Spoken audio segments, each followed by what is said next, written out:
For over a decade, the story of Florida real estate was one of seemingly unstoppable ascent, a sun-drenched magnet for millions, promising sunshine, space, and a lucrative slice of the American dream. Fueled by a historic pandemic-era migration, homes were snapped up in days, often for tens of thousands over asking price. Bidding wars were the norm, inventory hit record lows. Florida was the undisputed king of the seller's market, a red-hot engine of the national economy.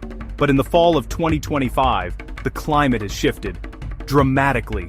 A seismic warning has just been issued from the world of high finance.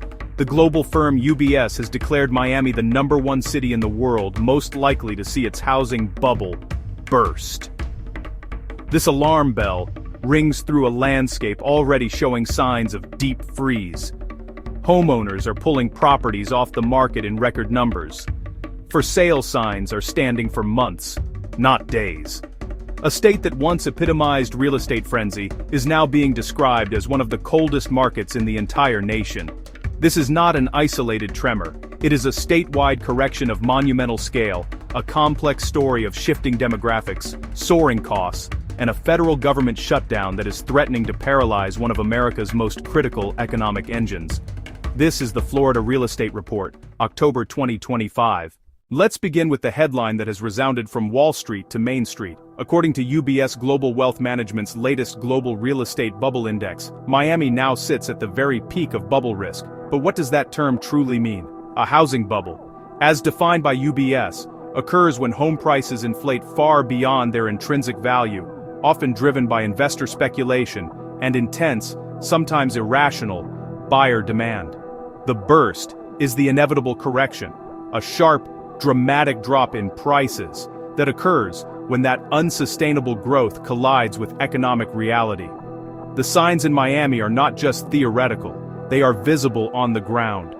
This warning follows a summer in which Miami homeowners began delisting properties en masse, at a rate more than twice the national average. The core issue? Homes are languishing.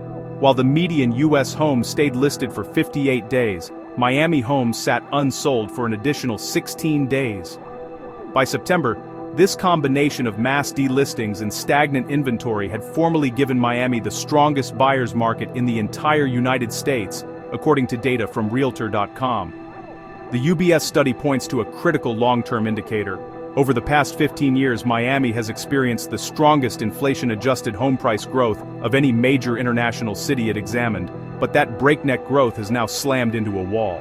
And while homes are less affordable than ever for the average resident, purchase prices are still rising faster than rental costs, a classic and dangerous sign of high bubble risk. The key metric here is the price-to-rent ratio. In Miami, that ratio has now hit 20, based on a median home sale price of $635,000 and a median annual rent of $32,280. The UBS index states this with chilling clarity. The current price-to-rent ratio has surpassed even the extremes of the 2006 property bubble. The data paints an unambiguous picture. A market that raced to a spectacular peak is now pausing at a precipice. But to view this solely through the lens of Miami is to miss the full scope of the story. The cooldown is a pervasive statewide phenomenon. According to Bankrate's 2025 Housing Heat Index, the Sunbelt's housing market is cooling just as northern markets are heating up. During the pandemic, southern markets, especially Florida's, boomed as record numbers sought lower costs and more space.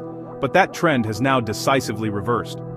Bankrate's housing market analyst Jeff Ostrowski states unequivocally that the Sunbelt has lost its edge as buyer demand fades, and home sellers are forced to slash prices.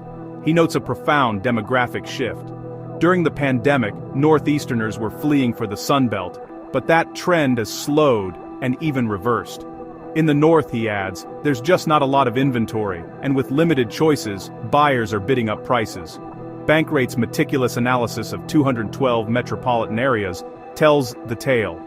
The Northeast dominated the top of the hottest markets list, a stark contrast to 2023, which was ruled by southern cities. For example, the New Haven-Milford area in Connecticut rocketed into the top 5 this year after being ranked a lowly 82nd just 2 years prior. And on the opposite end of the spectrum, Florida was utterly dominant, taking 4 of the bottom 5 spots for the coldest markets in the country. The North Port-Sarasota metro area exemplifies this dizzying reversal. In 2023, it was one of the 5 hottest markets in the US. Today, it's in the bottom 5. Ostrowski offers a vivid anecdote from the front lines. I visited a number of open houses in that market a few months ago, and I saw a lot of lonely listing agents sitting in kitchens and waiting for buyers to come through. The underlying causes are a powerful 1-2 punch for homeowners and buyers alike. Home prices are rising nationwide, but in Florida, the concurrent explosion in the cost of home insurance and property taxes is putting an immense crunch on household budgets, scaring off prospective buyers who are choosing to wait it out, rather than commit in an uncertain environment. This fundamental shift from a seller's paradise to a buyer's landscape is now official, and its scale is historic. For the first time in years, all 4 of Florida's major housing markets, Miami, Orlando, Jacksonville, and Tampa, have simultaneously crossed into buyer-friendly territory. What defines this shift? It's a matter of supply and time. Nationally, a housing supply of about 5 months is considered balanced. Florida's major metros are now blowing past that line. Miami leads the nation with a staggering 9.7 months of supply. Orlando stands at 7 months. Jacksonville and Tampa are both at 6.3 months. In real estate economics, anything above 6 months of supply unequivocally signals a buyer's market. The sheer volume of Florida's shift is staggering. The state now accounts for more than 167,000 active listings. That represents about 15% of all homes for sale in the entire United States, despite Florida making up only 6.7% of the U.S. population. Let that sink in. Florida has more active listings than any other state, with Texas a distant second at nearly 140,000 and California third at 77,000. This surge reflects how abruptly the boom ended. In February 2023, Florida recorded a 143% year-over-year increase in inventory, the steepest in the nation, dwarfing the national average of 67%. On the ground, this statistical shift translates into tangible reality: more choice, less pressure, and more time for buyers. But it also reveals seller psychology. In Miami, despite the high supply, only 17% of listings show price reductions. This suggests a standoff, with many sellers preferring to delist their properties rather than accept a lower price. In fact, 57 homes are pulled from the market for every 100 newly listed. In Orlando, nearly a quarter of listings have seen price cuts, reflecting increased seller flexibility. For example, in Jacksonville, the median listing price has actually slipped 2.6% to $399,000, with nearly 30% of homes seeing reductions. Tampa shows a similar trend, with over a quarter of listings cut and elevated delistings, indicating many sellers would rather wait than lower their prices further. This is a dramatic and widespread recalibration, but it is crucial to note, leading analysts are not calling this a crash. Florida's underlying economic engine remains robust, with unemployment rates in all 4 major metros, Miami at 3.1%, Orlando at 3.6%, Jacksonville and Tampa at 3.8%, all sitting comfortably below the national average of 4.3%. Strong job markets and steady, though slowed, in-migration continue to underpin fundamental housing demand. The distinction from the 2008 crash is critical. Today's buyers are backed by tighter lending standards and healthier household balance sheets. What's happening in Florida is less about a catastrophic collapse and more about an overheated, overpriced market cooling into something more sustainable and balanced. Even as the market cools into this new phase, a fundamental problem remains: affordability. According to analysis, home prices in most local markets have been 25 to 50% too high when compared to local incomes. In past cycles, such a severe imbalance has always resulted in a painful downward adjustment, and Florida, with its large and fluid retirement population, is often on the leading edge of these national home price changes. Data from the second quarter of 2025 shows that home prices are indeed breaking in specific Florida markets while showing significant weakness in others. The data point to a clear epicenter of the correction. Cape Coral Myers saw a 7% drop in prices in the second quarter of 2025 alone. Critically, this follows a 4% drop in the first quarter, underscoring an established downward trend, not a momentary fluctuation. Analysts suggest that other markets, including North Port, the Villages, Lakeland, and Palm Bay, appear to be on the same trajectory. The pattern observed by market historians is familiar and concerning. Once prices start to fall in significantly overpriced markets, they tend to keep falling, and just like booms, real estate downturns are often contagious, with pessimism and price cuts in one area influencing behavior in another. The slowing national economy is widely expected to force the hand of sellers who have been, until now, clinging to pandemic-era price expectations. In this view, Florida is not an outlier but a harbinger, leading a wholesale real estate price retreat for the entire nation. Just as the market seeks a new equilibrium, an external political force has injected a profound and unpredictable variable: the ongoing federal government shutdown. And in Florida, more than perhaps any other state, the fallout is acute and multifaceted. To understand why, one must appreciate real estate's colossal footprint in the Sunshine State. Real estate accounts for 24.1% of Florida's gross domestic product, the largest share of any state in the nation. This isn't just a sector of the economy, it is the economy.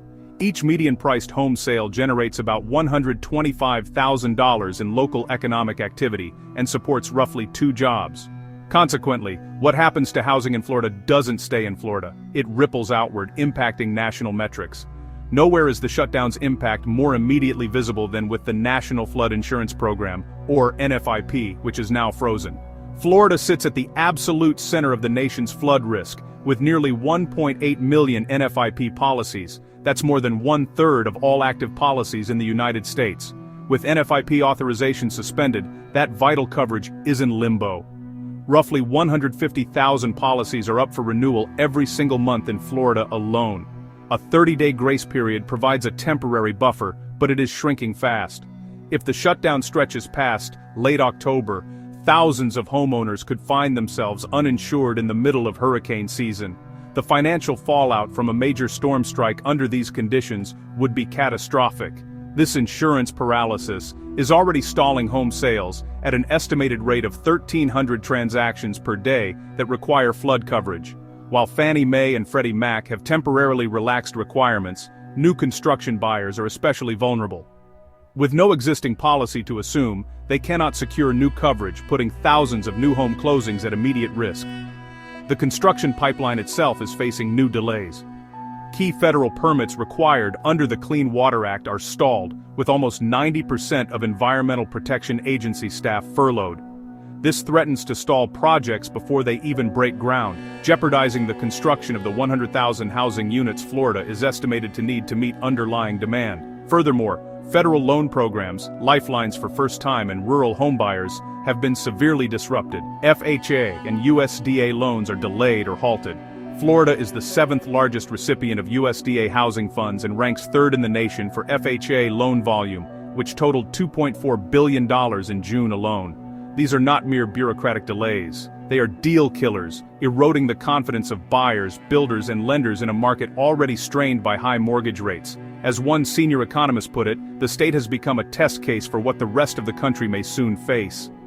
A market where policy uncertainty amplifies a natural cyclical cooling, leading to stalled sales and fading confidence in one of the nation's most important economic engines. The Florida housing market of October 2025 is a landscape in a state of profound transition. The fever dream of the pandemic boom is unequivocally over. The data is clear, consistent, and statewide. Inventory is at a historic high, time on market is climbing, and buyer leverage is the strongest it has been in years. Miami has been flagged with the highest bubble risk in the world. The state that was once the nation's hottest is now among its coldest, and a federal shutdown is acting as a dangerous accelerant, threatening to freeze a market already in the process of a great thaw. Yet amid these powerful headwinds, the underlying fundamentals of the Florida economy cannot be ignored. Unemployment remains low, job growth continues. The long-term appeal of the Sunshine State, with its coastal allure and favorable tax environment, continues to attract newcomers, ensuring a baseline of demand.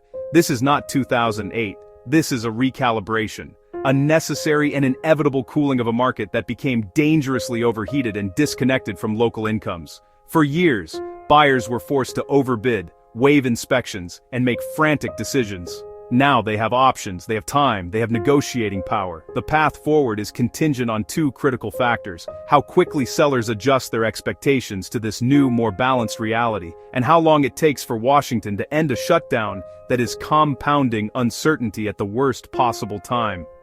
The story of Florida real estate is no longer one of unbridled, explosive boom. It is the story of a complex, cautious, and at times painful search for a new equilibrium. A balance that will not only define the future of the Sunshine State, but will also serve as a crucial indicator for the American housing market for years to come.